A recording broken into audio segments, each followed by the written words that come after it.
এই লোকটি সবার ঘরে ঘরে চাঁদা চাই, যদি কেউ না দিতে চায় তাহলে তাকে মারার হুমকি দেয়, যার ফলে সে তাকে সবগুলো টাকা দিয়ে দেয়। এখান থেকে চাঁদা নেওয়ার পর তারা আরেকজন লোকের ঘরে যায়, সে তার টাকা দিতেছে, তাও তার বাক্সটি ভেঙে সবগুলো টাকা নিয়ে নেই। তারপর তারা আরেকটি ঘরে যায়, সে থাকে তার পকেট দেখায় যে তার কাছে টাকা নাই। তারপর তার বডিগার্ডকে বলে থাকে মারতে, মেরে ঘরের ভিতরে ফেলে দেয় এবং এখানে পাহারা দিতে বলে যাতে সে বাইরে যেতে না পারে।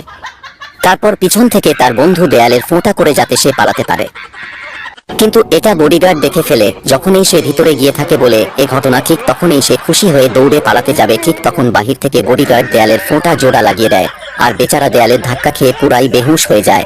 তারপর সে আস্তে আস্তে বডিগার্ডের পকেট থেকে চাবি বের করে নিয়ে আসে। যখনই দরজা খুলে দেয় সে খুব খুশি হয়ে দৌড়ে পালাতে থাকে, ঠিক তখনই আবার বডিগার্ড দেখে আটকে দেয়। এই ভিডিওটির দ্বিতীয় পার্ট দেখার জন্য ভিডিওতে একটি লাইক এবং চ্যানেলটিকে সাবস্ক্রাইব করেন।